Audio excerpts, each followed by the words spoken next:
Sejam bem-vindos a um novo Neuropapo, mais um Neuropapo sensacional, com o nosso tema, que é comportamento, mas hoje relacionado à alimentação. Já falamos em alguns programas antes, mas esse a gente vai falar com uma especialista na área mesmo, focado naquilo que a gente se alimenta e naquilo que a gente se transforma. Muito da personalidade de nós, seres humanos, tem relação com aquilo que nós comemos. Afinal, nós somos bem diferentes dos outros animais, né? Do reino animal. Afinal de contas, eles geralmente têm uma alimentação própria e não fogem muito daquilo. E nós comemos de tudo. Somos bombardeados pela mídia, nos intoxicamos e tudo aquilo que a gente consome altera o nosso comportamento. Então, isso é a essência desse programa. Mais um Central Multicast, uma fábrica de informação, cultura e entretenimento, e hoje com Flávia. Flávia, olá. Seja bem-vinda. Obrigada. Flávia, então, nutrição, genética, eixo cérebro, intestino. Tudo isso. Tudo isso e mais um pouco. Tudo isso mais um pouco. É verdade, então, que o que nós comemos altera o nosso comportamento? Total. Tudo. Tu já fez experiências em ti mesmo? Muito. E a gente tem uma boa resposta, se tratando de ansiedade, depressão, vários tipos de comportamentos ligados com a nutrição, né? Com a alimentação diária. É uma via de mão dupla, intestino-cérebro, cérebro-intestino. Eu tenho muitas dúvidas quanto a... Eu leio muito sobre essa parte, né? Neurotransmissores, Sim. Hormônios, Sim. Onde eles estão e o que eles fazem conosco. E tem essa coisa toda... Eu estou até a fim de deixar essa pergunta para mais tarde, porque ela é meio complexa, né? Até para segurar nossa audiência. Mas, assim, eu sei que nós temos muitos hormônios no intestino. Sim. Convivendo com bactérias. Produção de neurotransmissores, inclusive. E quando a gente altera a nossa alimentação, a gente está alterando essas bactérias no nosso intestino. Sim. Então, eu vou falar um pouquinho, vou anteceder um pouquinho para explicar, né? Para começar lá de trás, para as pessoas entenderem bem como é que funciona. Então, a nossa alimentação, ela é composta de macronutrientes, né? Proteína, gorduras e carboidratos. Então, quando chega lá no intestino, onde a maior parte da população das bactérias moram, né? Elas vão fazer subprodutos com o restinho que sobrou depois da digestibilidade, né? Depois da digestão, eu tenho restos de proteínas, de carboidratos, de lipídios, e essas bactérias vão utilizar como matéria-prima, né, para fazer subprodutos, para fazer metabólitos, para fazer outras coisas que vão ser benéficos ou maléficos para a nossa saúde. Então, esse conjunto de bactérias, mais de 300 trilhões de bactérias que moram lá no intestino, eles têm um papel fundamental. Então, lá que acontece a mágica, a principal mágica de tudo, produção de neurotransmissores, esses metabólitos específicos para várias coisas que a gente necessita, o nosso organismo necessita, né? Então, quando a gente tem esse desequilíbrio de macronutrientes, a gente vai prejudicar o resto do funcionamento completo do nosso corpo. Então, não dá para pegar uma dieta de moda, por exemplo, né? Uma dieta cetogênica, uma dieta low carb, enfim, uma dieta que é rica em gordura, uma dieta que é muito baixa em carboidrato. Eu fazer essa alteração porque eu vou modificar essa microbiota intestinal. O que seria a microbiota intestinal? Essa colônia que mora no nosso intestino. Então, tudo que a gente come vai, lá na frente, vai ter uma resposta. Então, resumidamente, esses macronutrientes vão fazer as bactérias vão pegar e vão fazer um serviço com todo esse alimento, né? Então, os neurotransmissores que vão estar totalmente ligados, né, com a depressão, com a ansiedade, com o nosso comportamento, eles não ultrapassam a barreira hematocefálica, né, para ter essa translocação. Porém, eles são fundamentais. E eles estão muito ligados com a nossa imunidade, que vem via intestinal. 80% da nossa imunidade é produzida no intestino. 80%? 80%. E 90% da serotonina também? Isso é uma verdade? Temos aí um aproximado, né? Mas só que essa serotonina, ela não vai para o cérebro. Ela faz efeito local. Porém, ela ajuda a produção de neurotransmissores no cérebro. Vai ter um efeito, então, de bem-estar? Vai ter um efeito. Essa serotonina, sim, que ela é gerada no intestino, realmente tem um efeito no nosso comportamento? Tem. Ela é precursora, né? Ela vai ajudar na modulação do resto da produção de neurotransmissores também. Mas ela não chega diretamente? Não chega no cérebro por diretamente. Por causa da barreira... hematoencefálica. Que é o quê? Essa barreira? É o que vai fazer a nossa... É o que barra tudo, né? É o limite. Algumas moléculas ultrapassam, né? Algumas não. O nosso cérebro escolhe perfeitamente quem vai passar e quem não vai passar. É então, a nossa proteção. A barreira hematoencefálica, ela é hemato de sangue? Ou Sim, seja, ela vai filtrar. E o que é necessário vai passar. O que não dá, o tamanho da molécula do que a gente está falando, não vai ultrapassar. Interessante isso, porque dizem que, sabe, né? Até hoje nós tem muito tema tratando de biologia e consumo. Sim. Então tem aquela coisa de dê isso para o cliente que vai interferir na decisão dele. Se pode dizer que chega nesse ponto? Olha, eu acho que... Mas em que sentido completamente dê isso? Eu vou te falar uma pesquisa muito interessante. Pesquisadores da Universidade da Flórida, eles colocaram café. Olha só que interessante. Agora a gente tá falando de dopamina. Mas para as pessoas não se perderem, vamos voltar aqui, tá? Vamos fazer uma conexão aqui, em cima do que a gente já falou. Por que a serotonina é importante? Por todo o nosso bem-estar, né? Está totalmente ligado à produção de serotonina, né? Quando a gente tem uma degradação, tanto vários tipos de neurotransmissores, né? Serotonina, dopamina, dependendo, a gente tem uma degradação mais rápida ou mais lenta, né? O normal. A gente vai ter essa reação, né? Então, o que nos alimentamos tem uma relação direta com serotonina, porque 90% dela é gerada no intestino. 80% dos neurotransmissores, 80% do intestino. É 80%? 80% da imunidade no intestino. Da imunidade. Imunidade, que está ligada com todos os fatores imunológicos, né? 90% da serotonina do organismo também é realizada no intestino. Olha, é um aproximado, né? Essa quantidade aí, não sei te dizer. Que é relacionado a serotonina é relacionada a um dos causadores da depressão, inclusive. Quando está em baixa, a pessoa está deprimida. Ansiedade, depressão, serotonina vai estar em queda. Porque todos os remédios, eu creio que todos ainda, talvez tenha mudado, mas todos os remédios que tratam a depressão, eles têm relação com regulação de serotonina. Regulação de serotonina. Aí tem outros também, que é o GABA também está envolvido. Sim. Outros neurotransmissores. E aí, voltando para essa pesquisa, falando de dopamina, motivação, né? Sim. Entre muitas coisas, dopamina está relacionado também ao comportamento alimentar. Ao nosso movimento. Sim. E aí eles fizeram um teste muito interessante. Eles colocaram na França e na Espanha máquinas de café expresso e acompanharam o ticket dessas pessoas, o quanto que elas gastaram quando elas beberam um café. Sensacional, sensacional. Chegou a 50% de compras a mais em relação àqueles que não beberam. E eu estou falando aqui de 300. Eles pegaram 300 pessoas que beberam. Sim. E naquele horário pegaram mais 300 pessoas que compraram que não beberam o café que eles deram na entrada. Mas as pessoas não sabiam que estavam sendo avaliadas. Depois fizeram uma relação do ticket. Então, a pessoa fica mais estimulada por causa do café, né? Sim. E quando a gente fica mais estimulado, a gente calcula menos o risco. E fica mais impulsivo. Isso acontece comigo, inclusive. Com certeza, aí a gente consegue ver que, provavelmente, as pessoas que são metabolizadores lento para cafeína... Como é que a gente sabe disso? Com o exame genético, né?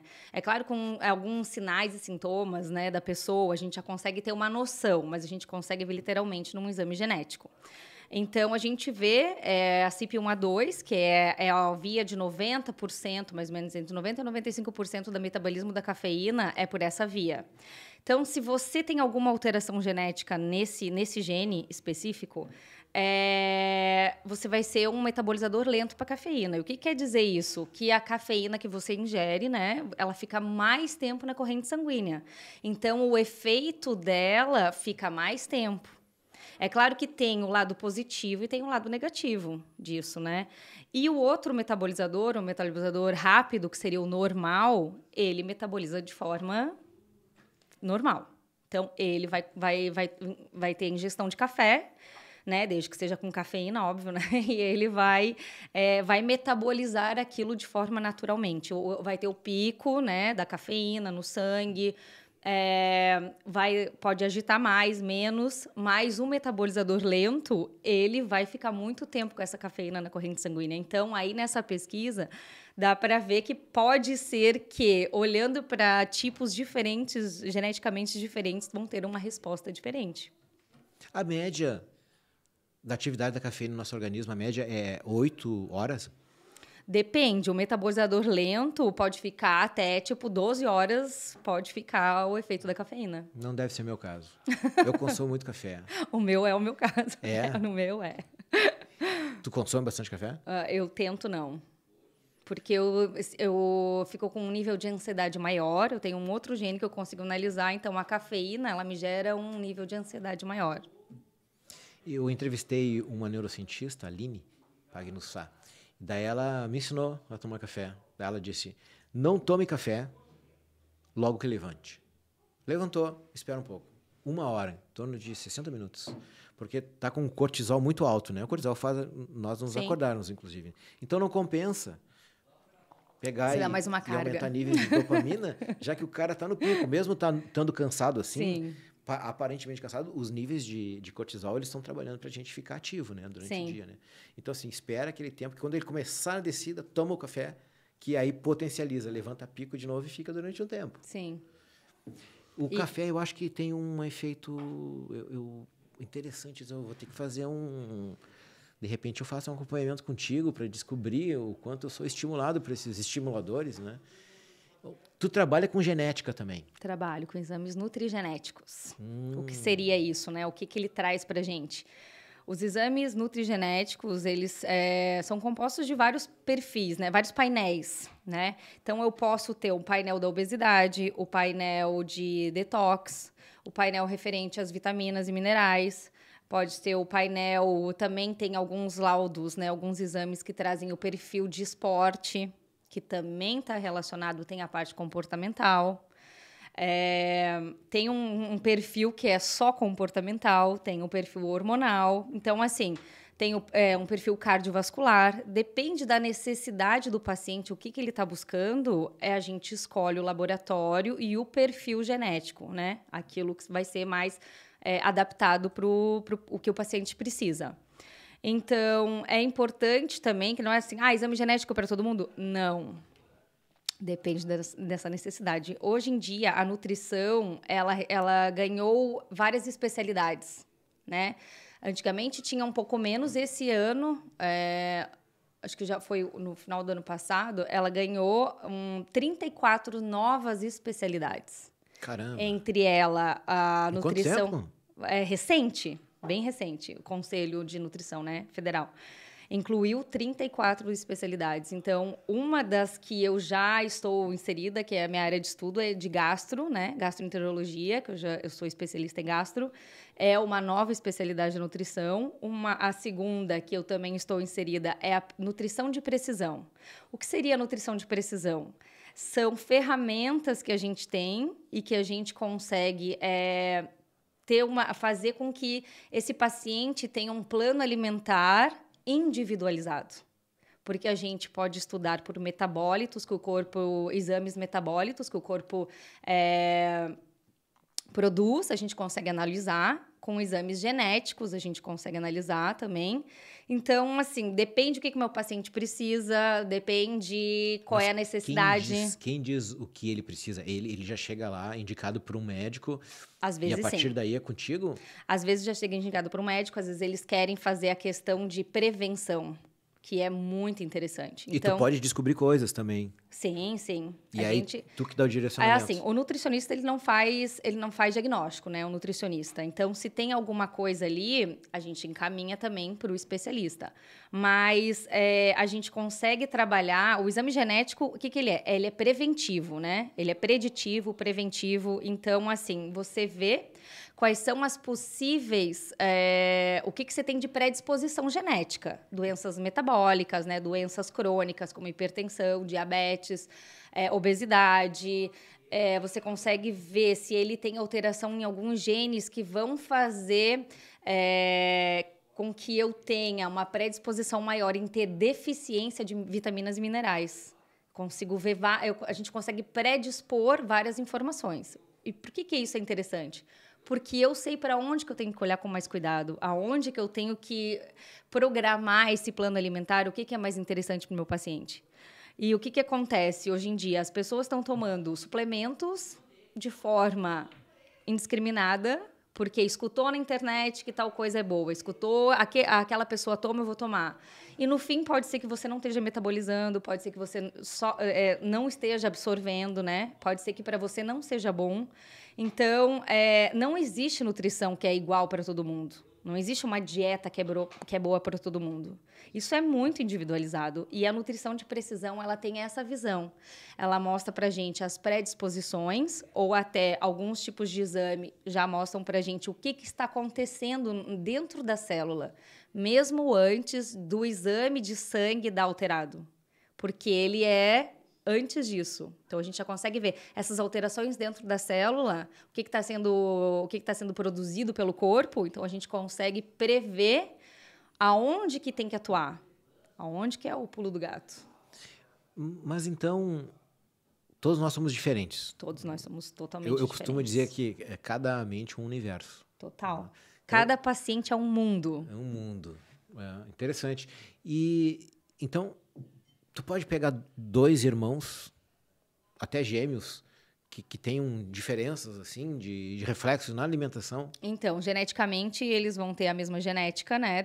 Mas eles não vão... Se eles comerem... Tem até um estudo super famoso. Gêmeos separados, alimentações diferenciadas, obeso e não obeso.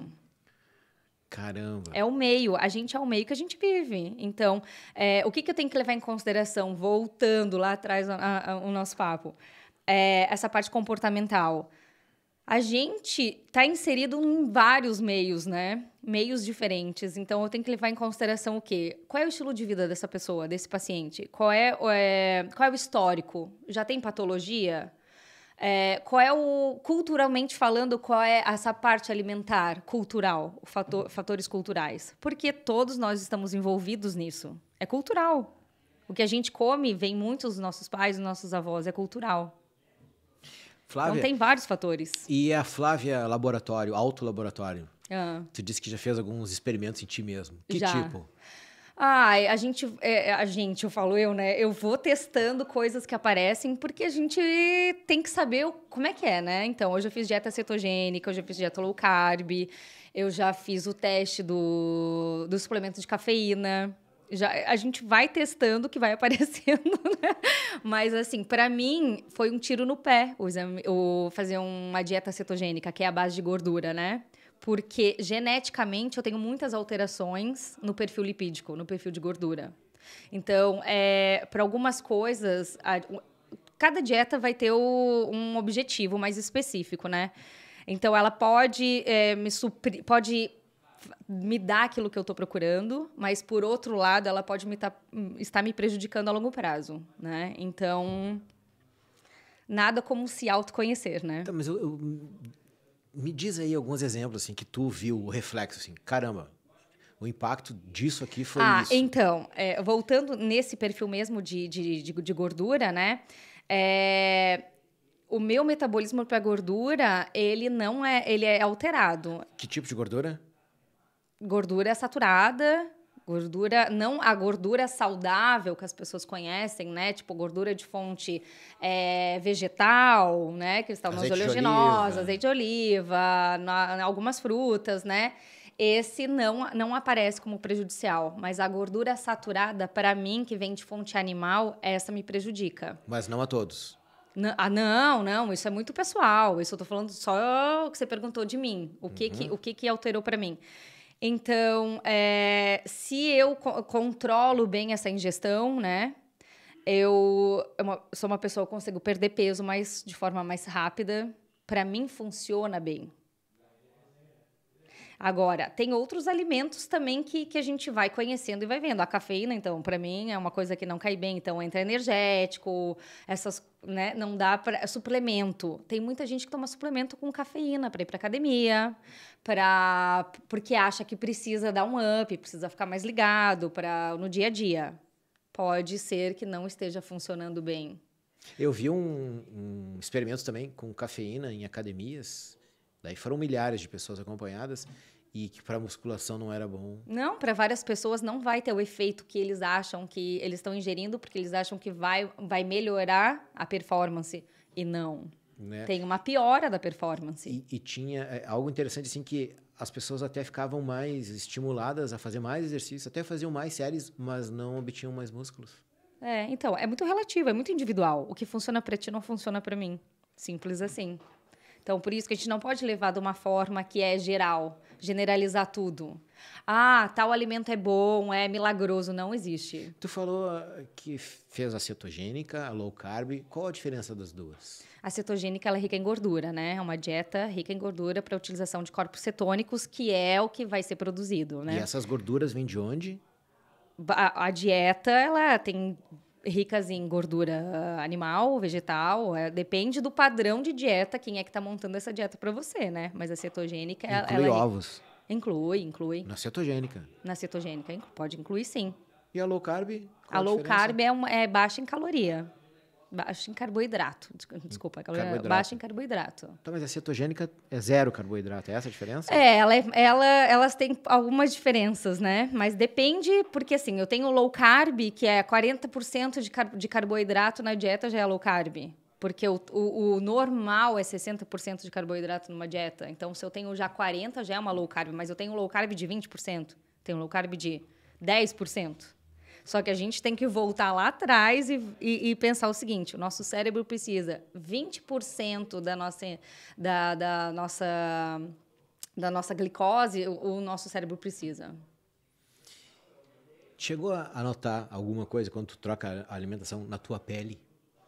Com certeza. Tem vários alimentos, a gente pode entrar nesse lado também. Tem vários alimentos que vão fazer total diferença, né? Tu acredita que eu faço low carb? Quase cetogênica, assim. Eu fiz 4 anos. Mantive o peso, comendo super bem, churrasco e tal, super bem. Tudo regulado. Intestino regulado, tudo muito bem. Cabeça e tal. E depois de 4 anos, eu fiquei 4 anos sem comer um X, por exemplo. Sério. Sem comer uma sobremesa. Fiquei 4 anos. Daí depois sabe aquela coisa, né, dos relacionamentos, né? Daí eu comecei a namorar uma pessoa e tal. E aí começou a introduzir outros alimentos também e tal. Faz parte. Toda. Me perdi. E é impressionante. Até eu quero te falar do X, que é uma coisa gostosa, né? Mas não é sempre que dá pra comer. E eu sei que tu é super regulado até com os teus filhos. Hoje pode, amanhã não. Tem umas coisas assim, né? A gente tenta. E aí, Flávia, uma colega nossa aqui, que é a Carol, né? Ela disse: Sandro, tá na hora de tu dar um susto no organismo. 4 anos, dá uma soltada. E depois tu vai dar uma engordada, tu vai engordar um pouco. E depois, quando tu voltar pra tua dieta, tu vai perder o que tu quer novamente. E não é que é verdade? Eu fiz. Deu certo pra você. E deu certo. Só que tem uma coisa. Quando eu coloco... Tá dando certo, porque eu tô voltando. Mas assim, comecei a comer umas brosinhas de polvilho, né, e tal, até porque eu tive que fazer uma endoscopia, e aí tive que passar 2 dias comendo bro e biscoito de polvilho, né, e água para fazer o teste. E mais um monte de coisa, laxante, essas coisas, e é um horror esses dias. E aí olha só, até vou te mostrar se tu vai enxergar essas dermatites, assim, né, dermatose, que fica, onde eu tenho pontos de contato, tipo óculos. Sim. Eu não uso mais cinto, não preciso mais. Eu me libertei disso, não preciso mais. Mas antes, quando eu era mais gordinho, usava. E eu lembro que quando eu comia muitos farináceos, Sim. onde tinha o contato do cinto e apertava na calça, eu tinha ali uma alergia, só ali. Hoje eu não uso mais cinto. Onde que vem? No óculos. Bem aqui, Sim, no nariz. aí pode ser vários fatores podem estar inclusos aí, né? Se eu tenho uma sensibilidade ao metal, que nem o cinto, pode ser uma sensibilidade ao níquel, pode ser insensibilidade a vários fatores. Pode ser alimentar, pode. Pode ser. E aí, alimentar já é uma infinidade de possibilidades, né? Quando a gente tem dermatite atópica, quando a gente tem alguma alergia, a gente olha, no geral, os principais alimentos que podem causar uma resposta. Se tira eles, tem pacientes que precisam fazer um exame mais completo de alimentos. Então, a gente vai... Só que o que é o principal? O intestino tem que estar bom. Porque essa barreira, que é o que vai ser a cereja do bolo para tudo estar funcionando, essa barreira do meu intestino tem que estar intacta. Se ele está bagunçado, a minha resposta pode vir na pele, pode vir em tudo. E durante esses 4 anos, eu tenho bronquite. Me ataca uma vez por ano. Sim. 4 Também. anos sem acontecer. Também.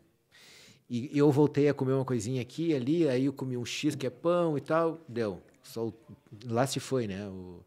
Como é que é o boi com os freios. É que a gente também não pode E esquecer... aí tive uma crise de bronquite. Sim, tudo interligado. A gente não pode esquecer que a gente não pode olhar para a pele e achar que está só ali, que o problema é na pele. Porque o nosso organismo é totalmente integrado, né? Então, se algum órgão não tá, alguma coisa não está funcionando bem, é uma engrenagem. Então, se eu paro aqui, o resto não vai girar. Então, é tudo muito ligado. A gente não pode fragmentar e olhar só para uma coisa. Vou olhar só intestino, vou olhar só a cabeça, vou olhar só isso. Não funciona. É integral. E é isso que as pessoas têm que ter. Essa noção de achar que... eu tenho uma dor no meu ombro, então eu tenho que procurar o ortopedista e vou tomar um remédio porque eu tenho uma dor. Às vezes, é no estômago. Caramba! Por quê? Porque tudo está conectado. Os nervos passam por vários pontos. Então, a gente tem que analisar de forma geral. Eu não posso fragmentar o meu paciente e achar que eu só vou olhar isso. Nem, eu só vou olhar a nutrição. Eu tenho que olhar como é que esse paciente dorme. Como é que esse paciente vive. Qual é o medicamento que esse paciente toma? Né? O que ele come? Qual é a atividade física que ele faz? A gente tem que ver tudo. Qual é o nível de estresse, que é muito importante a gente falar, nível de estresse. Esse é o que as pessoas não botam na balança. Eu entrevistei o Dr. Fernando Cruz, que é pediatra, e ele também é um estudioso da área de liderança. Então, ele também fazia partos. Então, ele tem histórias sensacionais. E ele dizendo que visão holística. Chegava a criança com problema e tossindo, daí ele olhava e olhava os pais discutindo, ele já, problemente. A criança tendo reflexo, né? E aí começava a fazer pergunta para os dois. Né? E olha só que interessante ele contando sobre... Geralmente mãe. Pai é meio desligado, ele mesmo disse. Mas as mães chegavam no consultório e diziam, porque meu filho está comendo pouco, não sei o quê, e tal, comendo pouco. Daí ele disse assim que ia na boa, fazendo perguntas assim, soltas, né? Aos pouquinhos. Mas o que ele come de manhã? Ele come 2 danoninhos. Uhum. 2 danoninhos. Aí continuava conversando. E ao meio-dia que ele come, eu como um pouquinho de arroz com carne e cenoura, né? Carne e cenoura. Aí ele está falando... E depois do almoço, geralmente, come... daí ele vai ali na geladeira e pega, não sei o que. Daí começou a anotar. Depois pegou e mostrou, olha só, que essa criança, com o estômago desse tamanhozinho, comeu durante o dia. Um monte, uma barbaridade. E muitas vezes a gente vê, assim, eu gosto de cuidar de tudo que está acontecendo à volta, né?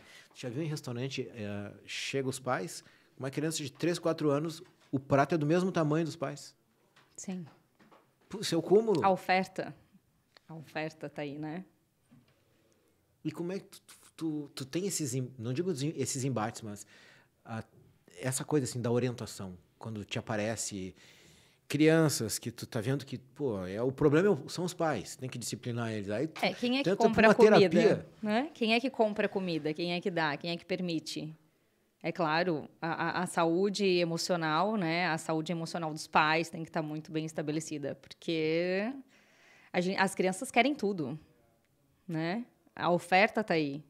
A televisão, o supermercado, o fast food, tá aí, as crianças querem. Então, você tem que negociar, tem que deixar tudo meio acertado, né? Pode, claro que pode. A gente não pode... as crianças têm que comer. O doce tudo entra um pouco, né?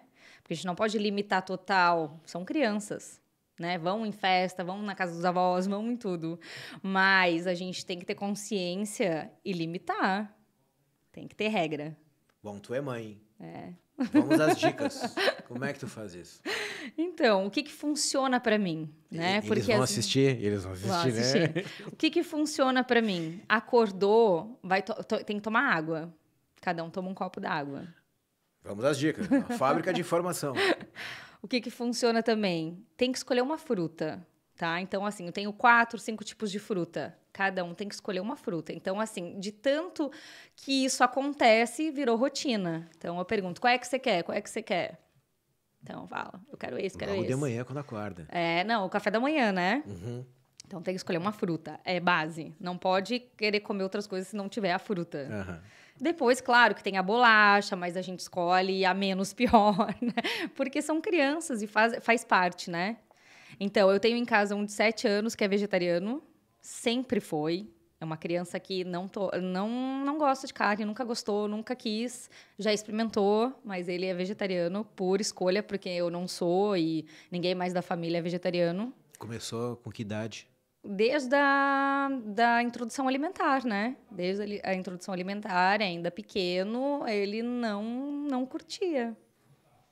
Então, assim, ele é mais restritivo e a gente tem que saber lidar com essas questões, né? Não pode faltar, alguns suplementos são necessários, porque uma criança que não come carne vermelha vai precisar de uma suplementação de B12, que está ligado com cognição, com memória, com aprendizado.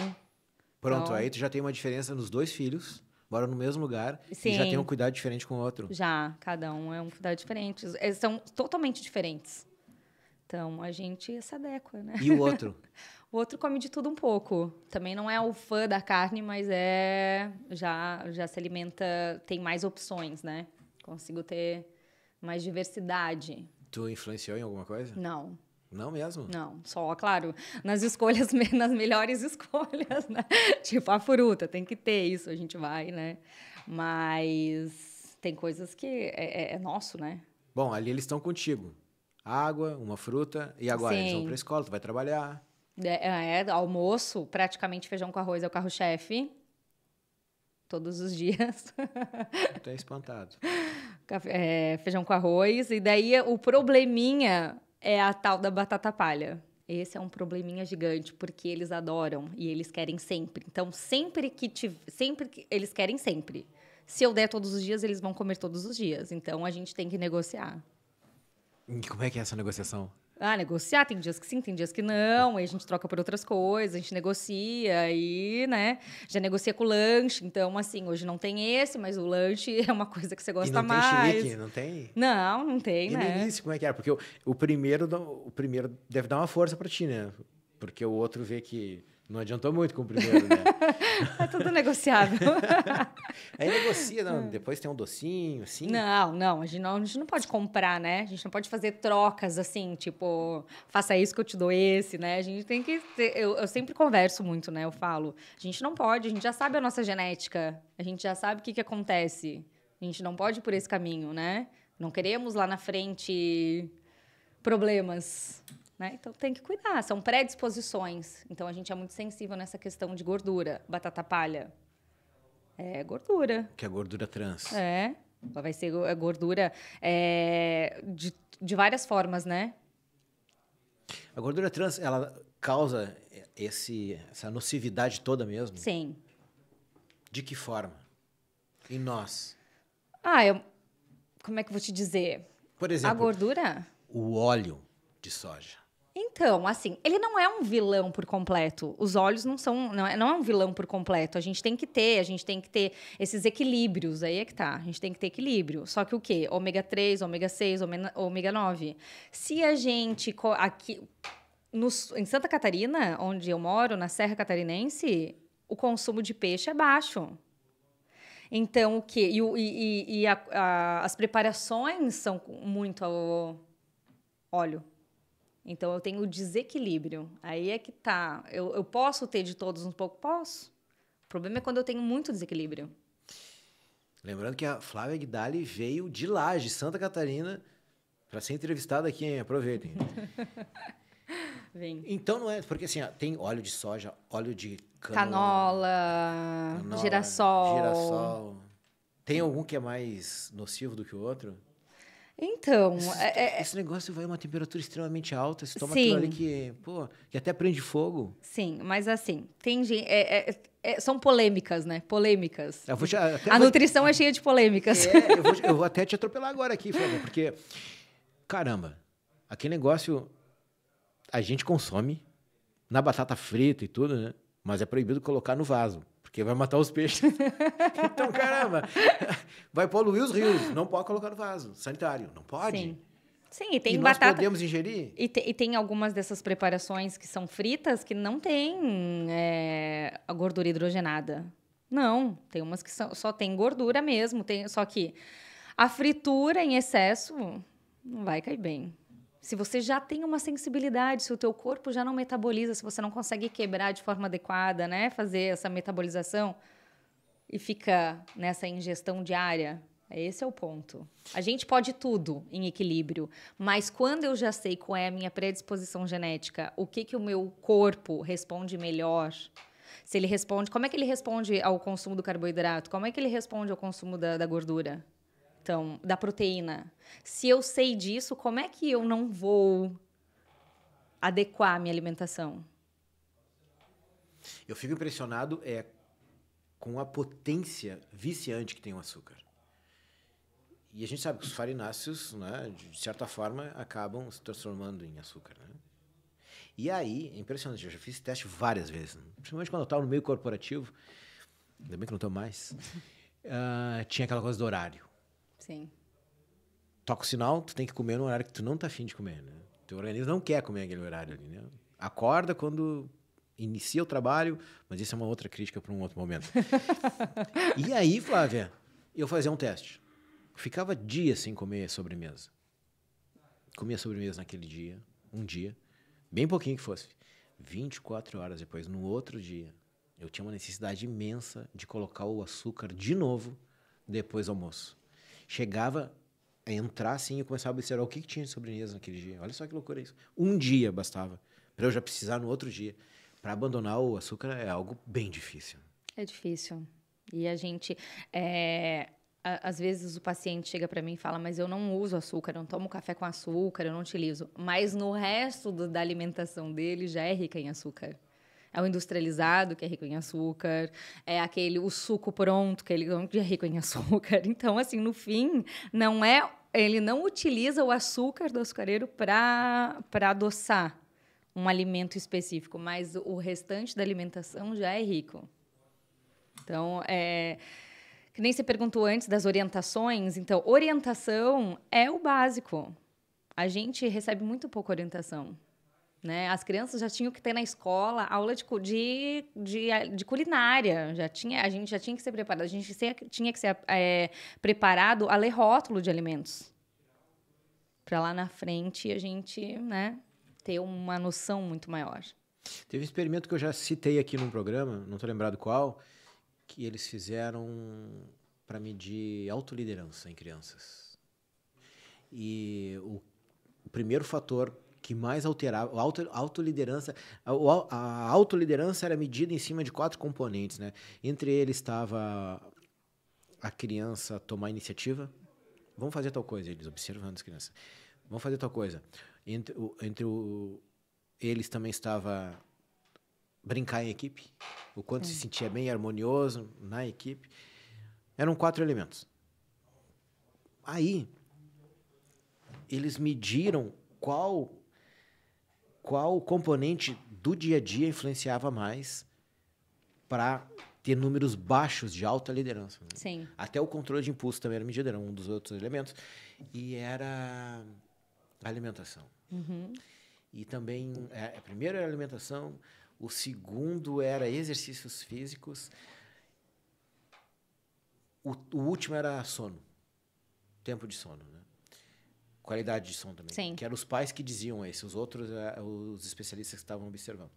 Uma das coisas que nesse experimento se levantou no final do experimento eram as dicas sempre, porque quando se termina uma pesquisa sempre tem, né? Nós alertamos, né, de acordo com os resultados, que a parte pedagógica deveria ter um olhar clínico, nesse caso, para essas crianças, entendeu? Porque às vezes elas influenciam as outras, até aquelas que têm um ímpeto de liderança muito grande, elas têm muito narcisismo. Então, todo líder tem um pouco de narcisismo, sim, tem. Me batam, mas é verdade, tem. Eu sou da área, né? Da área de treinamento de liderança, tudo precisa ter. O cara tem que gostar de se aparecer, isso traz segurança. Mas isso é parte de comportamento. E se dizia que, eles diziam, os pesquisadores, que os pedagogos, as escolas tinham que observar esse tipo de coisa, né? Porque a criança que tem altos indicadores de alta liderança, que é ele mesmo se liderar e aparecer mais no meio dos outros, ele acaba, às vezes, como ele é criança e está no meio de uma tribo, um monte de criança, imagina, uma tribo, né? E eles acabavam, de certa forma, ou apagando os outros, ou até massacrando, assim, com bullying, essas coisas. Então, tem que regular, mas também não pode castrar a criança daquele ímpeto que vai ser bom para ela no futuro. E aí também, conversando com outras pessoas, essa preocupação que tu trouxe agora, que é, na escola não se fala de alimentação, não se fala o quanto faz bem para o comportamento, né, para a performance dela, o quanto vai influenciar nela, que ela é responsável pelos seus ímpetos, pelas suas reações, que ela que é responsável por isso, né? E não tem. Até falando aqui sobre inovação também, né? Essa preocupação de ter cadeiras de finanças, por exemplo. Sim. A pessoa não se tornar uma pessoa que gasta de tudo, achando que não tem o dia do amanhã. Algumas coisas estão mudando já, né? A gente vê que em algumas escolas isso já está sendo implantado. Pouquíssimo, né? Por exemplo, negociação. Sim. E inteligência emocional. Que isso não... Sim. Porque nós adultos, para buscar isso, a gente tem que ir em extra universidade, extra faculdade fora, out. Ou temos que comprar livros ou cursos específicos quanto a isso. Depois que a gente já está muito maduro, né? E as crianças que já deveriam ter contato com esse tipo de coisa, né? Principalmente a alimentação, né? O quanto influencia nelas, não tem. E eu não sei se no teu meio da nutrição as pessoas discutem isso. Discutem muito, né? Mas isso ainda tem que ser... a gente tem que conseguir passar para o máximo de pessoas possíveis. Porque a nutrição, ela ainda... Não é que ela é nova, né? Mas ela ainda é um assunto que foi deixado um pouco de lado. E agora a gente vê que, como forma preventiva, é o principal. É a alimentação. Mas como que vão guerrear com a indústria dos alimentos? É difícil? Ter espaço para falar? É difícil, claro que é difícil, né? Mas eu acho que a gente está no caminho, Essa pandemia trouxe também um cuidado, um olhar melhor para cada um, olhou para sua saúde de forma, né? Tu planta muito do que come, né? Sim. O que, por exemplo? Eu tenho uma estufa, né? Agora ela tá passou um vendaval lá na região e levou a cobertura. Em Lages? É ali pertinho de Lages. Lá onde tem até puma. Tem. Eu não acredito muito nessa história aí. E eu planto o que dá, né? O que dá vontade, mas tem algumas coisas mais específicas, né? Eu tenho uns tomates lindos, tomates do mundo. Então, eu tenho algumas diversidades de tomates que não tem por aí, né? Que a gente não acha fácil. Mas eu gosto muito da terra. Eu gosto de plantar, gosto de fazer pratos com as coisas que eu planto. Eu tenho esse prazer. E dá para proteger sem agrotóxico? Dá. Claro. A nível de comercialização, não posso dizer. Mas para o meu consumo e da minha família, dá. Mas tu tem tu tem algum preparo para proteger? Eu não utilizo. Nada? Não. Direto da terra, vai direto pra panela. Direto da terra. Que coisa sensacional. Poxa vida. E carnes? Como é que tu lida com a carne? Tu come carne o dia todo? Todo dia, desculpa. O dia todo não, todos os dias? Não como carne todos os dias. Eu acho que a gente tem que ter o equilíbrio, né? E para mim, eu já me conhecendo, eu sabendo das minhas necessidades nutricionais, o meu perfil, o meu corpo, a dieta mediterrânea para mim é a mais indicada. Então, eu tento inserir maior quantidade de peixes, vegetais, peixes. O carboidrato para mim também não é vilão, mas a carne não é a melhor opção para mim. Tu sente mas isso? Eu como. Como que tu sente isso? Que não é a melhor opção? Então, antes eu não... porque eu sei, mas eu não sabia antes. Daí, quando eu limitei o consumo, eu me sinto melhor. Eu vejo que o meu corpo responde melhor. Porque a gente está acostumado à rotina. A gente come as mesmas coisas, a gente vai no supermercado e vai nos mesmos corredores e pega sempre as mesmas coisas. A gente não olha para aquele lado lá e olha. Nossa, esse vegetal aqui, vou pegar ele, não conheço direito, nunca fiz. A gente pega as mesmas coisas sempre. E a gente faz um exercício a mais, muda alguma coisa e não vê diferença. Flávia, chega a gente na clínica que tu vê assim, que está muito afoito, irrita disso. Total, e dá para identificar assim, caramba, eu vou melhorar a vida dessa pessoa com a alimentação. Total. É mesmo, Sim. E a pessoa, às vezes, chega falando que come super saudável, né? Eles falam assim, eu como só coisas saudáveis. Mas quando a gente faz um recordatório, anamnese, já tem coisa assim, ó, tira isso, bota isso, tira isso e já tem uma mudança. Quando a pessoa fala que ela come bem, é ali que tu desconfia. Não, às vezes ela realmente come bem, né? Mas tem alguns escapes ali que fazem toda a diferença. Toda a diferença. Fazendo uma conexão com esse assunto.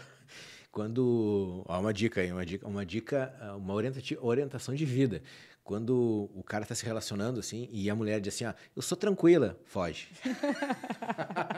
Que é exatamente o contrário, né? E até tem paciente que come super certo e não tem o resultado que quer. Então, aí a gente também investiga mais. A gente vai ver aonde é que tá. Que nem um exemplo. Paciente obeso. Paciente não consegue perder peso. Paciente que há muito tempo, que segue a dieta, que faz exercício e não tem a resposta esperada. Faz um exame genético para ver aonde é que está a alteração. Tem vários fatores. Pode ser ligado a um tipo de alimento, né? Tipo assim, algum tipo de macronutriente, gordura, é o carboidrato que ele não metaboliza direito. Como é que funciona o corpo dessa pessoa? Não é nada disso. Será que é na sinalização do cérebro? Para eu me sentir saciado? Eu tenho alteração nesse gene? Então, eu demoro muito para me sentir saciado? Porque eu tenho uma alteração num receptor da sinalização? E essa pessoa vai comer muito mais do que precisa. Porque até chegar a informação... Mas nesse caso, ele não está fazendo dieta, então? Não, ele faz a dieta... Depende. Só que, às vezes, quando você passa uma dieta com um paciente, você é aproximado. Porque para você ter certeza da quantidade de calorias que a pessoa gasta, você tem que ter exames mais específicos, né? Uma calorimetria que você faz por respiração. E você sabe quantas calorias aquela pessoa gasta, literalmente. É padrão ouro. Por respiração. É por troca de gás, né? Isso é possível já? Sim, tu faz isso? Na tua clínica tu faz? Não, esse eu não faço, né? Esse é um padrão ouro, eu já fiz, mas eu não fiz em Lages, né? Eu fiz lá em São Paulo. Mas tem clínicas que têm tem essa possibilidade. E então você sabe exato. A minha tem muita diferença, quase 200 calorias. Quase 200 calorias de diferença desse exame de calorimetria para saber e quanto exatamente eu faço na conta, né? Tipo, um software, né, do paciente. A gente faz aproximado. 200 calorias para quem, tipo, vai perder peso ou tal, já é relevante. Pera, deixa eu ver se eu entendi isso. Acho que não captei bem. Não, é que você perguntou se um cara não fazia dieta, porque ele podia ter uma alteração de sinalização, então você acha que o quê? Ele está comendo mais. Pode, mas às vezes não é só isso. Não é só essa alteração. Não é só essa alteração porque ele não está conseguindo perder peso. Pode ser um dos fatores que está envolvido. E aí, nesse exame, Ah, não. Esse de calorimetria é só para saber quanto que eu gasto exatamente de calorias, né? Para eu saber, para eu fazer uma dieta mais específica, mais detalhada, mais assim, em quantidades de caloria. E dá para se dizer que isso tem relação com aquela coisa do metabolismo lento, metabolismo rápido? Então, tem gente que não perde peso e fala, metabolismo é lento. Tipo, se você não tem um exame genético, se você não tem como saber, né? Se você tem alguma coisa ali que esteja alterada mesmo, né? Se tem algum polimorfismo genético, uma alteração. Mas pode ser sim, pode ser. Cada pessoa é individual. Então, pode ser que eu não metabolize bem uma coisa, pode ser que eu metabolize outra. Sim, claro que sim. E essas pessoas Só que as pessoas generalizam, né? Essa dificuldade, qual é o caminho, além de te procurar? Então, a gente, com exames, com coisas, informações, a gente consegue fazer uma modulação, consegue ter estratégias mais específicas. Ou pode ser que seja na atividade física, ou pode ser alguns tipos de alimentos específicos. Como é que o meu corpo tem alteração na termogênese? Eu consigo aquecer o meu corpo de forma adequada? Para gasto de peso está envolvido, para esporte está envolvido. Essas são aquelas pessoas que sofrem mais na academia, então.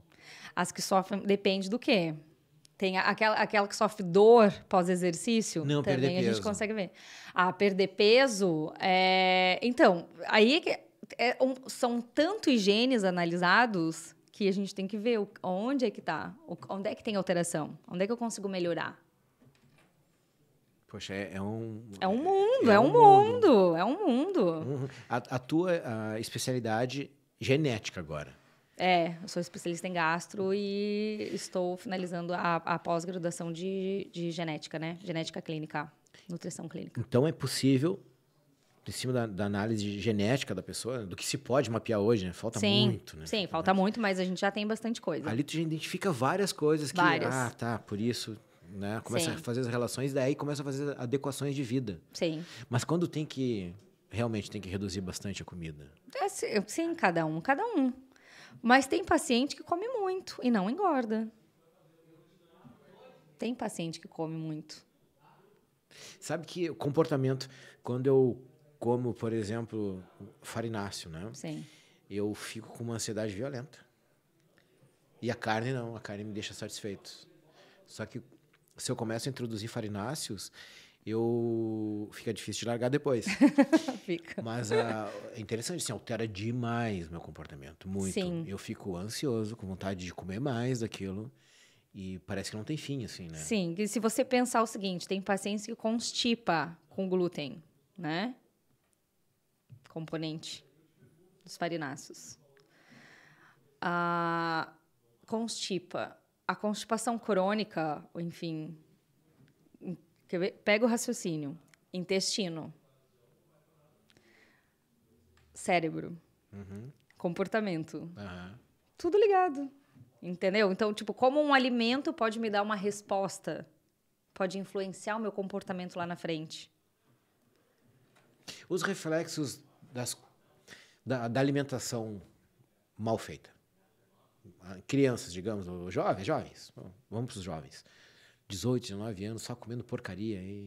Né, fica um adulto com paladar infantilizado, né? Que, né, tem dificuldade em inserir vegetais, frutas. E daí falta fibra alimentar, que é a chave para minha saúde intestinal. E consegue recuperar?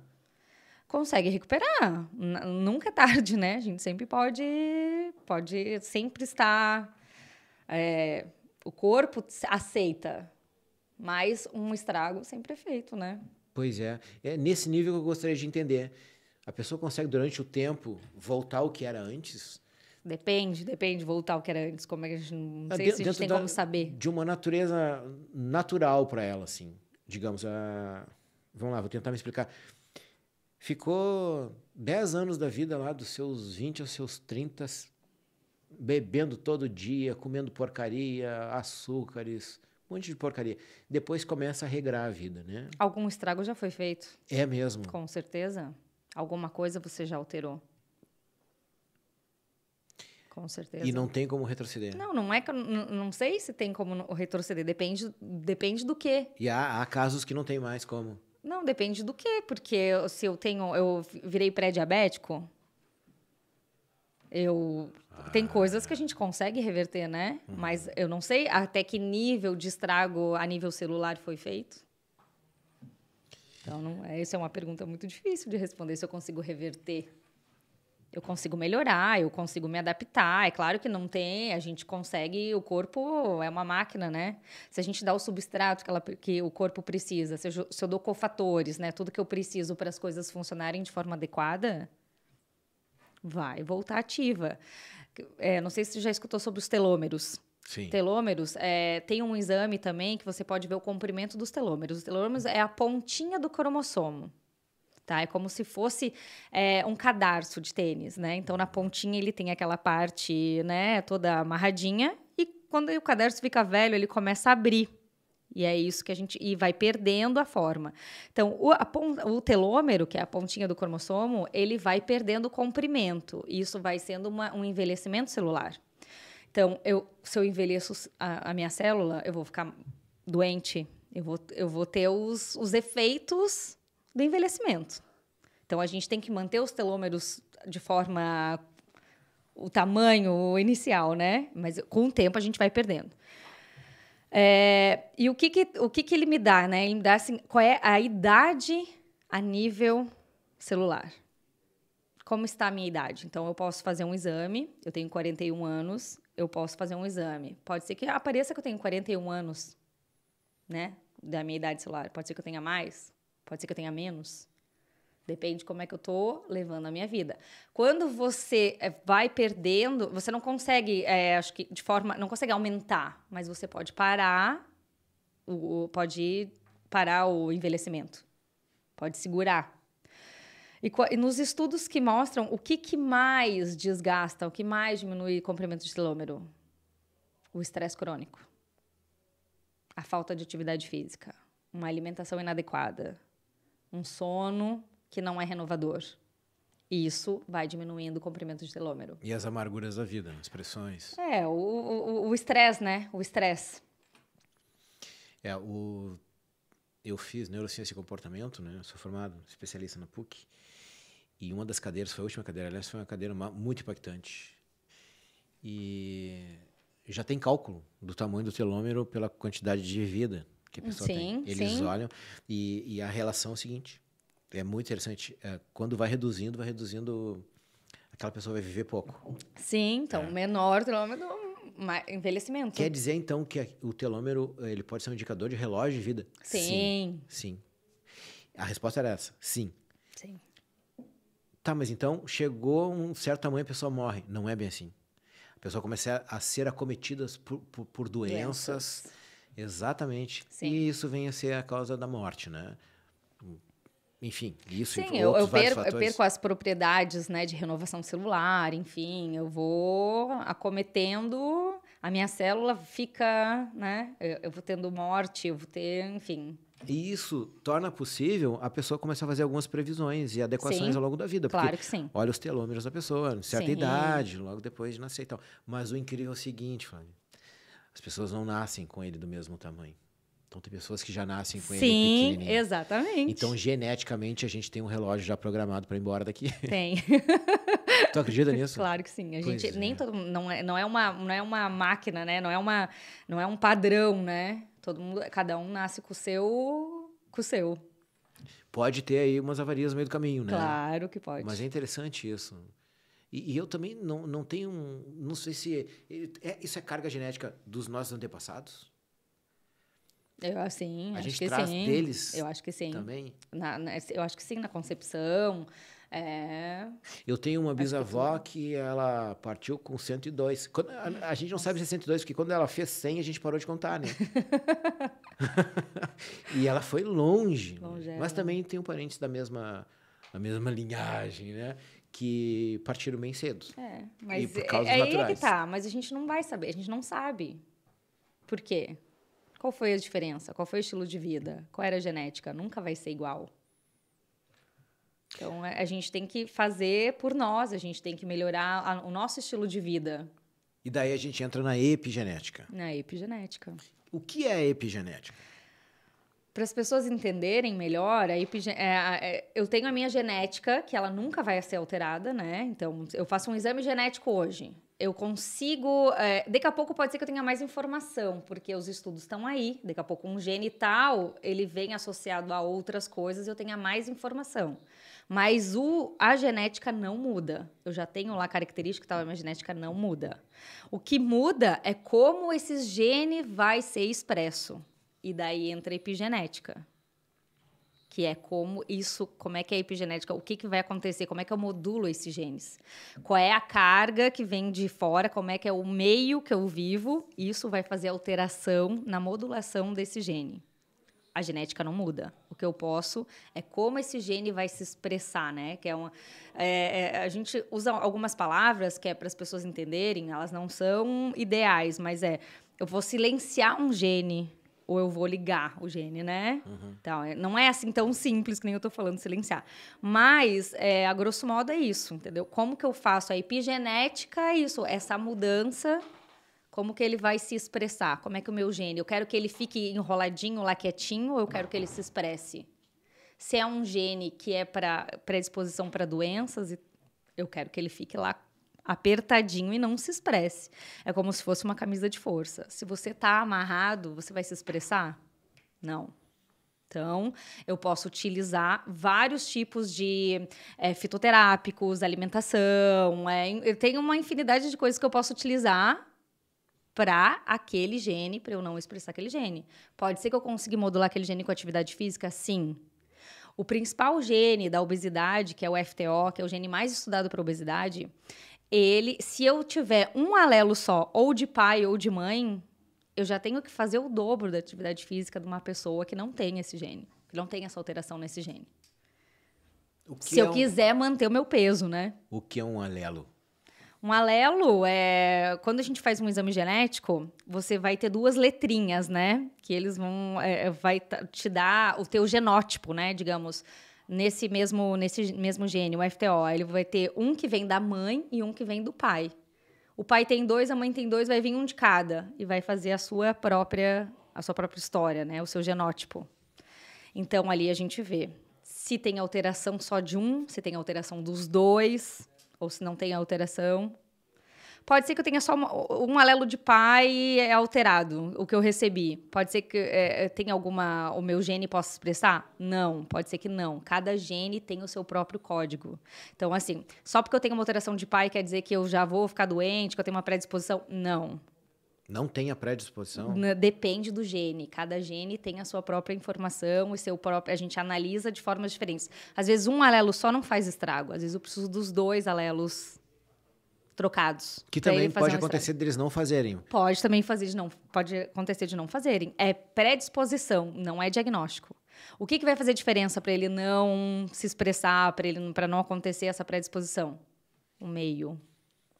Minha alimentação e todo o resto. É isso que vai... Que vai metilar. Que a gente vai fazer com que esse gene fique modulado quietinho.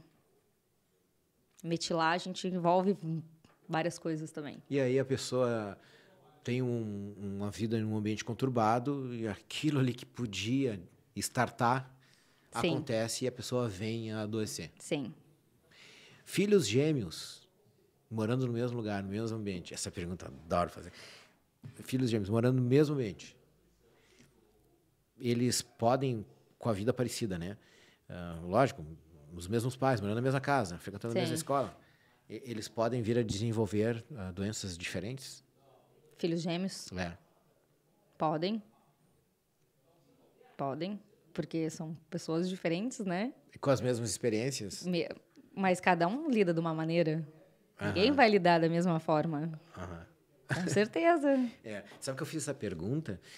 Foi a Aline que respondeu. Não existe esse negócio de mesmas experiências, né? Porque na escola... A percepção é diferente. Eles vão conversar com outras pessoas. Sim. E outra... A mãe xinga um, não xingou o outro. Pronto, já tem uma experiência diferente. E aquilo vai modelando a pessoa ao longo do tempo. Claro. E de acordo com a sensibilidade dela, né? Que é uma soma também de vários outros fatores, ela vai refletir nela de um jeito tal que ela vai se comportar de uma forma... Com certeza. Que vai impactar em todo o organismo. As experiências são únicas, né? Eu acho isso sensacional, assim, nós realmente somos produtos do meio. Não tem aquela teoria que nós somos a média das 5 pessoas que a gente mais se relaciona. Já ouviu falar disso? Já. Eu acho isso muito interessante. Eu acredito muito, não sei se é 5, né? Mas talvez os 5 que a gente mais se relacione. Eu creio que sim, tem uma influência muito grande na gente. Até a alimentação, nossa alimentação, ela modifica de acordo com o nosso círculo social. Sim. Às vezes a gente não toma mais vinho, aí encontra as pessoas que... mais vinhozinho, mais espumante, começa a tomar, né? Começa a encontrar mais com elas, começa a tomar ainda mais. Sim. Aí já muda o estilo de vida. Eu fui num proctologista esses tempos. A idade já chegou, né, para essas coisas. E daí eu perguntei para ele, doutor, ele perguntou, toma álcool? E eu disse, tomo. Sempre? E eu disse, não, de vez em quando.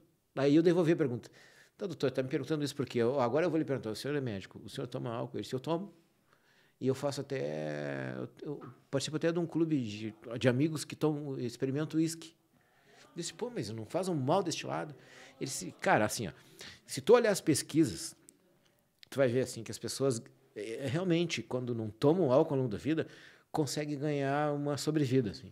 Mas essa sobrevida, numa pessoa que vai viver 90 anos, pode ser 9 meses, 11 meses. Aí eu te pergunto, pô, o álcool dá uma sensação legal, né? Ele dizendo, né? Dá uma sensação legal. Faz com que tu seja mais agradável. Tu convive mais com as pessoas. Tu vai deixar de viver isso para ganhar mais 9 meses, bem chato lá na frente.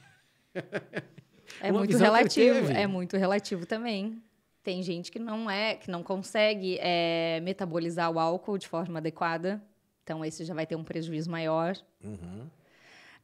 Também questão de comportamento. Tem gente que não vai saber beber de forma também. Então, tudo a gente sempre tem que ver de forma bem ampla, né? O álcool, ele solta os nossos freios.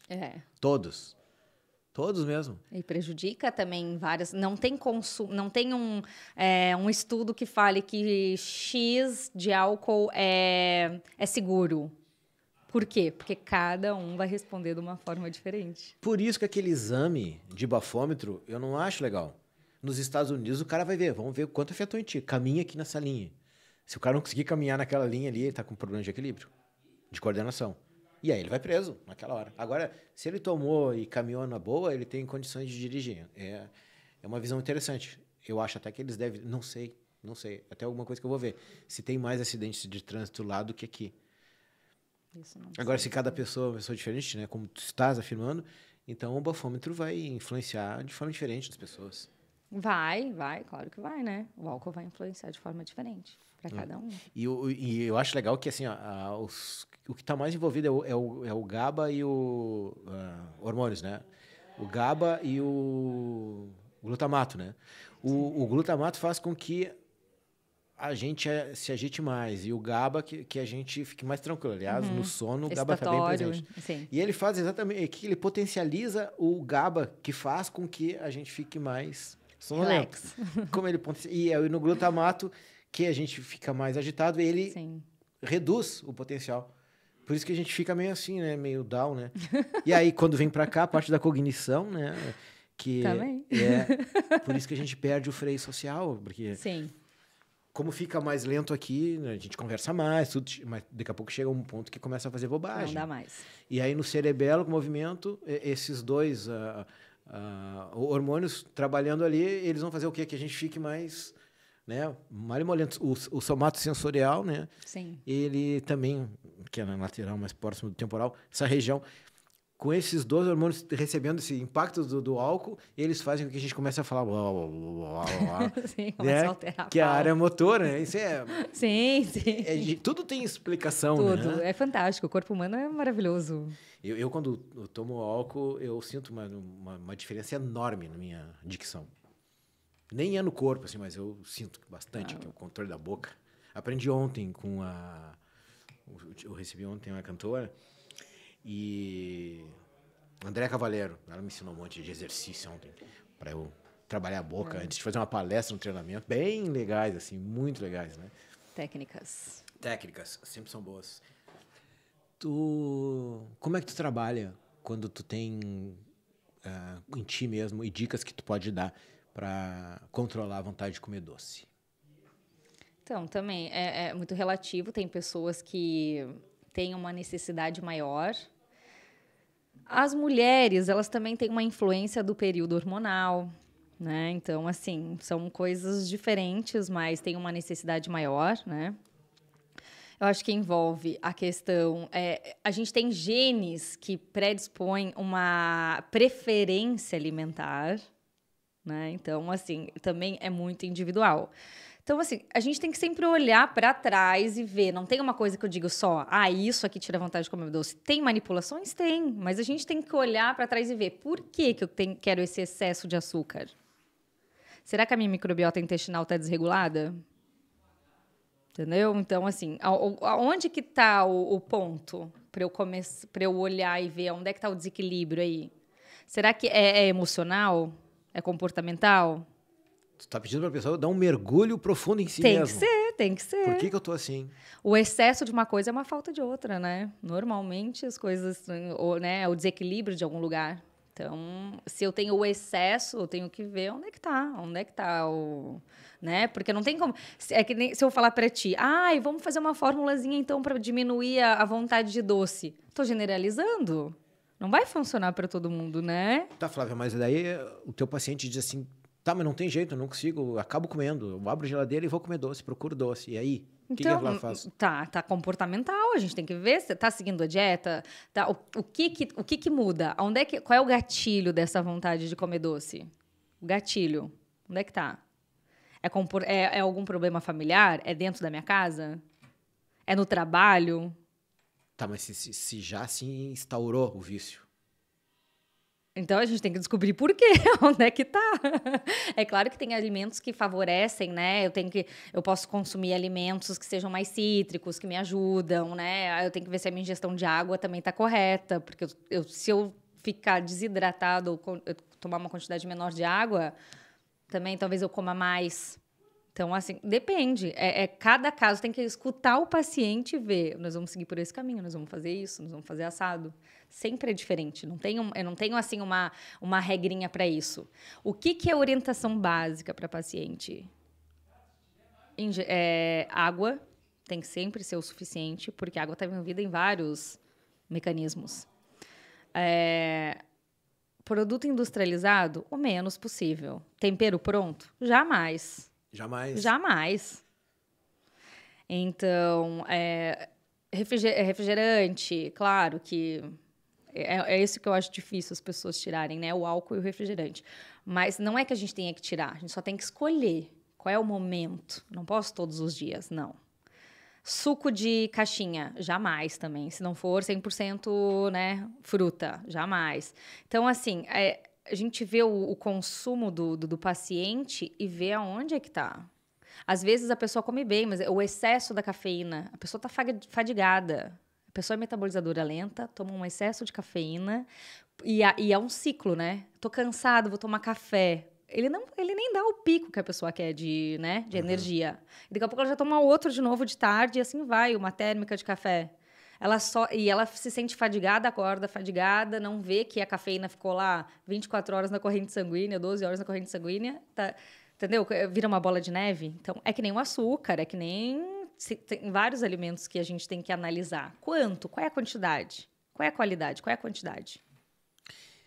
O café tem uma interferência na serotonina no intestino? Depende.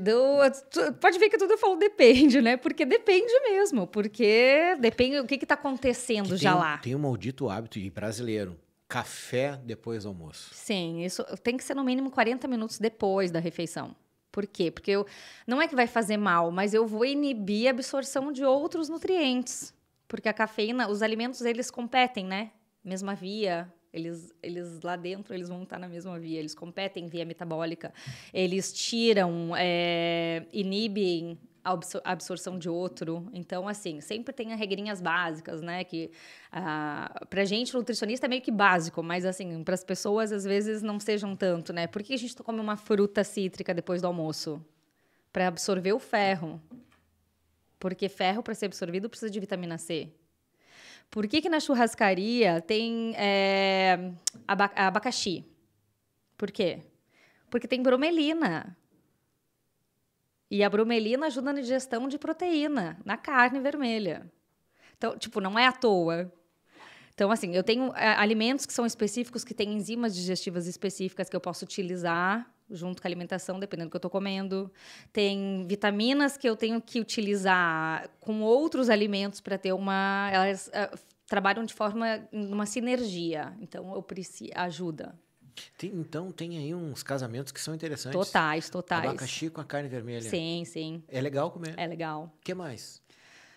Tem outras enzimas também, tem o mamão também, tem a papaína, que tem uma enzima digestiva também, que pode estar associada. O figo com também carne. tem, também com carne pode ser, mas o figo também. Então, assim, tem vários componentes que podem estar relacionados. E até o contrário, né? Tem uns que não se dão bem, né? Por exemplo? Café com leite. Péssima escolha. Mas esse aí é um personagem brasileiro.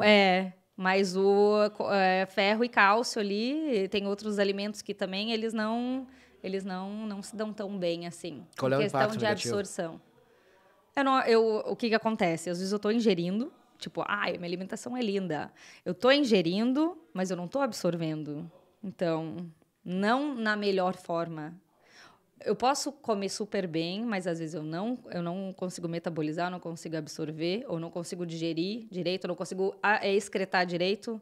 Então, assim, fígado, absorção, estômago, intestino, fígado, rim, tudo funcionando de forma conjunta. E o leite? O leite, assim, leite e ovos, né? Sim. Sempre aquela coisa. Faz mal, faz bem. Faz mal, faz bem. São as... Ovos também já foram assim... Já foi vilão. Agora é um queridinho. É queridinho. É o momento O leite dele. também tem vários... Mas é que assim, não tem errado. Não tem nem errado nem certo. Depende de quem é que está consumindo. Esse é o ponto. Tu acha que é legal a pessoa começar a se ver, assim, se analisar, tipo, o que eu tô consumindo, como é que eu tô me sentindo? Claro que pra sim. Procurar uma nutricionista. Sim, totalmente. É que nem o cocô também, que tipo, é um tabu. Mas a gente tem que olhar pro nosso cocô e ver como é que tá. Boia, não boia, afunda, é bolinha, eu vou todo dia. Isso é bem fácil analisar a pessoa e isso já diz muito da saúde da pessoa. É mesmo? Medicina chinesa, tradicional chinesa, isso aí é antigo, né? Milenar, né? Mas, assim, que fatores, assim, que são interessantes de olhar e dizer, tem algo errado aí? Ciboia, excesso de gordura. Ciboia. Tá sobrando gordura nas minhas fezes, né? Porque ela tá boiando. É bolinha, tô constipada. É mais diarreica, alguma intolerância alimentar, alguma sensibilidade, depende. Então, assim, cada caso é um caso, mas, assim, me dá indícios do que eu posso olhar. Tem exames que tem um exame coprológico funcional também, que é tem aqui no Brasil, que é padrão ouro, que ele é ótimo de trabalhar, ele diz a vida da pessoa num exame de fezes. O que sobra, como é que estou digerindo, se falta enzima digestiva, falta enzima a nível pancreático, a nível estomacal, o que falta? Quando a pessoa já fez um monte de coisa e a gente não acha o resultado, a gente escolhe qual é o melhor exame. Por isso que eu falo, exame genético não é para todo mundo, não. Exame metabolômico para eu ver os metabólitos é para todo mundo, não. Coprológico é para todo mundo, não. A gente escolhe qual é o mais adequado para aquele momento, para aquele paciente. Às vezes eles se combinam, né? Às vezes eles são... A gente utiliza 1, 2, 3... E, claro, um exame de sangue também, para mostrar tudo. Às vezes eles são coadjuvantes, mas a gente tem que escolher bem o que o meu paciente precisa. Flávia, transplante de fezes. Caramba, né? Sim. Isso é algo novo, mas ele já chegou assim bombástico assim no mundo inteiro, porque virou uma notícia. Sim. Eu não sei se é por causa do impacto assim que é algo muito inusitado. É. Mas os resultados são incríveis. Sim, mas também aqui no Brasil não está funcionando agora, eu acho, né? Talvez para algum tipo de não é assim no geral, né? A utilização do transplante fecal, ele não é para resolver a vida da pessoa, né? Ele é muito bem estabelecido para quê? Então, a gente teve um caso que foi feito aqui no Brasil e teve uma morte de um paciente. Por quê? Porque as fezes não foram bem escolhidas. Ou talvez não passou num padrão não sabia disso. Houve um caso. Sim, já teve. Já teve. Já teve. E num universo de quantos transplantes isso aconteceu? Não sei te dizer números, mas agora, nesse momento, não é uma coisa que está acontecendo de forma regular aqui. Acontece? Acontece. Para casos específicos. Para patologias específicas. Mas tem uns que tem... aí é que tá. Tem muitas discussões sobre isso. Porque o que acontece? Eu faço um transplante fecal. Por um tempo, eu fico bem. Mas depois, a minha microbiota intestinal nativa, ela volta. Então, por que eu faço transplante fecal, né? Para pegar a bactéria do outro que é saudável. Mas a minha microbiota nativa, ela volta. Ela tem força. Então, é muito relativo. Para algumas pessoas funciona muito bem, para outras não. Tem uma teoria no meio corporativo, empresarial, né, que toda vez que alguém chega com uma cultura, como ele é alguém, uma ou duas pessoas novas, a antiga cultura vai repelir. Sempre vai repelindo. E se mantendo a cultura que foi mais forte para aquele ambiente ali. Sim. Assim o intestino, então. Assim o intestino. Mas o que causa a morte, por exemplo? Pode se inferir alguma coisa? Um transplante fecal? Dessa pessoa. Então, quem recebeu alguma coisa daquele doador que para ele não funcionou. Poxa vida. E é coisa do tipo, gera uma infecção. Sim. Sim. Pá, que loucura isso, hein? Porque nesse caso, tem um caso específico que a pessoa tinha algumas bactérias, uma específica mais patológica. E daí, esse paciente, o organismo dele não casou. Eu ouvi falar em resultados sensacionais para depressão. Sim, mas não é uma serotonina, coisa... nós falamos sobre isso. Sim, mas não é uma coisa na prática. Na prática, aqui no Brasil, não. Aliás, contra a depressão está vindo muita novidade. Sim. Muita. A questão dos... Até quero entrevistar alguém que fale sobre isso, que é o uso de LSD. São os alucinógenos e estão dando efeitos sensacionais de forma controlada. Estão conseguindo, dar um reset no inconsciente. E o inconsciente é o causador de muita coisa, né? Frustrações, Sim. agruras, tristezas. E aquilo vem de uma forma somática, né? E estão trabalhando com isso. Outra coisa que eu acho sensacional, né? Tu estudou cérebro também. Amputação da amígdala cerebral. Porque ali tem as memórias de medo que causam pânico, né? Disparo, crise de ansiedade, tudo tá concentrado ali na amígdala. E os caras tirarem uma parte dela e a pessoa se esquecer totalmente, ser curada do pânico na hora. Logicamente que o cérebro vai depois alocar novas memórias em outros lugares. É isso que ele faz, né? Não tem mais aquela parte, ele sai que ele vai colocar em outro lugar, né? Mas isso é impressionante, assim, tirar tem bastante estudos em ratos, né? Como a anatomia... nós temos lugares para algumas coisas. Né? Sim. E cérebro e intestino funcionando... De forma conjunta. Bom, eu tive esses dias fazendo exame, como eu acabei de falar. Daí tive que tomar laxantes. Se o que a gente come... faz parte do que nós somos, praticamente me matei, então, né? Você desequilibrou. É que nem o antibiótico também, né? Desequilibrou. Mas depois ela vai se restabelecendo, né? Uhum. E eu fiquei, durante esse tempo, eu fiquei mais tranquilo durante esse tempo. Enquanto o laxante estava fazendo efeito. Por incrível que pareça.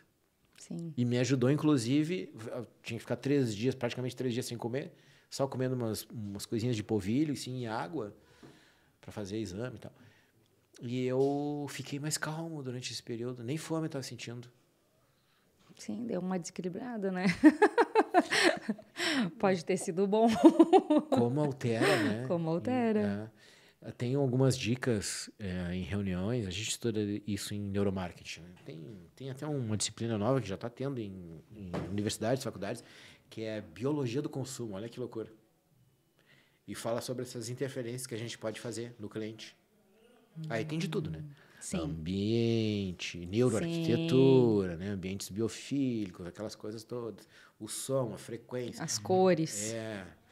Eu já trabalho com a interação homem-homem, homem-pessoa, né? Entre seres humanos, a conexão que se chama inteligência comunicacional.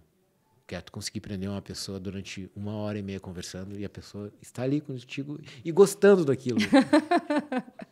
Mas essa parte é muito interessante dessas interferências de alimentos. Sim. Tipo, dá um chocolate para ele. Dá uma leve aumentadinha nos níveis de dopamina e a pessoa se mantém mais tempo. Triptofano. Bom, daí tem que ter triptofano, né? Sim. Ah, sobre isso, Flávia. Tem pessoas que têm muito baixo, né, os níveis de triptofano.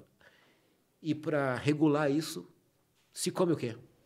Então, é claro que eu sou nutricionista, então o foco é sempre vindo do alimento, né? Mas eu vou ter vários alimentos ali, o chocolate, né? Mas claro que não o chocolate à base de leite, né? Um chocolate amargo, um cacau, né? Esse também, a banana também. São alimentos bem clássicos que fazem parte da dieta, né? Para aumento de triptofano. Porém, às vezes é necessário até a suplementação. Só que tem que ter muito cuidado, porque se a pessoa está inflamada de alguma forma, eu não vou conseguir converter em serotonina. Eu vou desviar a rota metabólica, que não vai ser bom. Então, assim, o organismo, ele é cheio de, né? Não é porque eu estou tomando uma coisa que ele está fazendo o efeito daquilo que é o esperado. Tudo tem por trás, tudo tem um caminho, tudo tem... É um mundo. Como assim desviar a rota metabólica? Porque tudo são moléculas, química, enfim. Eu tenho um caminho, né? A rota que eu consumir esse alimento, ele vai fazer uma rota, vai transformar numa coisa, depois vai transformar em outra, até chegar onde eu quero. Às vezes, essa rota é desviada. Se eu tenho outros elementos no meio, essa rota é desviada. E pode não virar uma coisa tão boa. Tem alguns remédios, inclusive, que... não é nossa área, né? Mas como consumidor, que eles funcionam muito rápido e às vezes nem funcionam engolindo. Tem que colocar embaixo da língua, que é aquela rota ali que funciona, né? Sim. Que vai direto. Sim, sublingual, rapidinho. Para as vias neurais. E tem uns que mesmo colocando ali, ele não vai, porque ele tem que passar pelo o trato gastrointestinal. Sim. Isso é impressionante por causa dos captadores, né? Porque, assim, tem alimentos, vitaminas, medicamentos que precisam de ácido estomacal para ele ser ativado. Então, se eu não tenho ácido no estômago, ele não vai fazer efeito ou vai fazer menos efeito. O que o ácido, o que acontece muito? Família do prazol. O pessoal compra doidado, utiliza doidado. Tem vários, né? Omeprazol, pantoprazol, enfim, família dos prazóis. Ele tira a acidez. Então, daí que nem dá o exemplo, vitamina B12, que é da cognição, que é o que... isso a gente sempre tem que tomar cuidado, né? Complexo B, muito importante. Então, B12 é uma das... Como a gente está falando em cérebro, né? É uma dominante aí. Ela só é ativada com ácido estomacal. Então, adianta um paciente que toma omeprazol utilizar B12 em forma de comprimido que vai passar pelo trato gastrointestinal? Não adianta. Então, para esse paciente, eu tenho que utilizar sublingual. Então, assim, tudo tem uma explicação, tudo tem um caminho. Não é só assim, então tá, toma isso, toma aquilo e deu. Não. Né? Então, tem que ser bem específico. Cada pessoa é um universo, realmente. Cada pessoa é um mundo. Flávia, nós estamos chegando no final do nosso programa. Sim. A gente conversou bastante, mas eu tenho um monte de perguntas para fazer. É pouco tempo. Só que assim, para as pessoas ganharem muito com esse nosso encontro, dicas que tu possa dar para as pessoas que hoje estão sentindo que tem que fazer alguma mudança e ela passa pela alimentação. Qual é a dica que tu dá, assim, mesmo que seja de dicas orientativas, que, eu tô descontente comigo, eu sou uma pessoa ansiosa demais, ou por onde tu quer ir. Não importa o que seja, tudo vai ser contributivo, Sim. né? E às vezes até as pessoas que, caramba, eu tô ficando gordo, mas não consigo parar de comer. Eu não tenho força. A gente vê muito isso. Eu não tenho força para parar. O que elas devem fazer? Primeiro, tem que olhar para si e ver o que desandou. O que eu tô tão insatisfeito? Procurar ajuda, né? Seja num profissional, um médico, seja num nutricionista, seja num psicólogo, todos são coadjuvantes, todos trabalham juntos. Eu tenho que saber onde é que é a minha dor, onde é que é o meu problema, onde é que está pegando mais. Às vezes não é o nutricionista que vai resolver, às vezes precisa de um psicólogo. Claro que em conjunto a coisa funciona de forma muito, né, positiva, mas a gente tem que ter prioridade. Eu não posso atacar tudo toda hora. Primeiro, se for pontos. Eu estou dormindo bem? Quantas horas de sono eu estou dormindo? Porque isso vai influenciar no meu apetite. Se eu não durmo de forma adequada, eu atraso minha produção de melatonina, eu atraso o meu relógio biológico, eu vou modificar a produção hormonal que está envolvida com eu ficar saciado ou não, ou fome ou não. A produção, os meus hormônios, leptina, enfim, eu tenho que começar por aí. Sono, número 1. Tá? Então, se eu não dormir bem, a minha alimentação não vai acontecer de forma correta. Tá? Então, se eu durmo mal e acordo cansado e já vou tomar um café, eu vou ter um prejuízo. Se eu vou lá e como um monte de carboidrato, dormi mal, acordei cansado, eu vou ter um prejuízo no meu comportamento, enfim, no meu dia todo. Então, é isso. São pequenas coisas, mas assim, sono, número 1. Número 2, atividade física. A cabeça precisa de atividade física. Então, assim, eu preciso do que a atividade física me proporciona. Também vai estar ligado com a minha alimentação.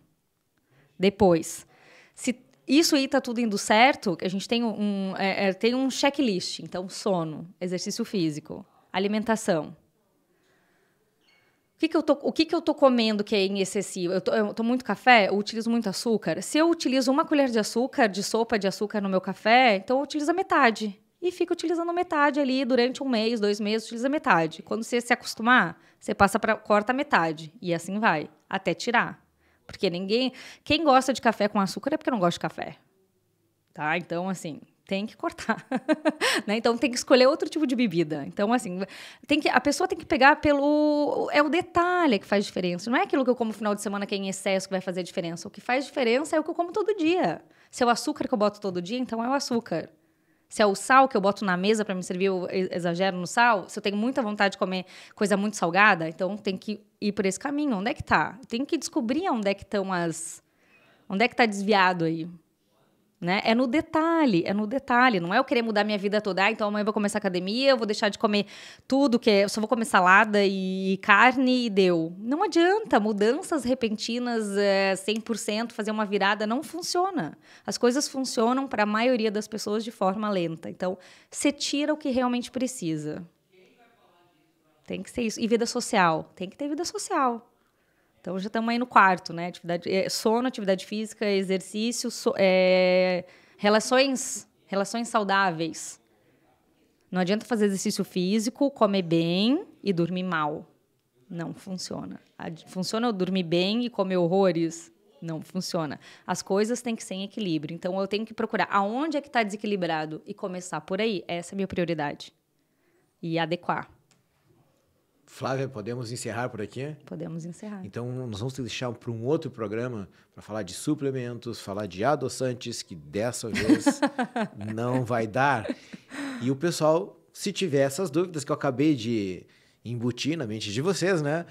Procurem a Flávia aqui, grande especialista. Muito obrigado, iluminou o nosso programa. Obrigada. Muito obrigado, Flávia. Sempre bom. Um grande programa.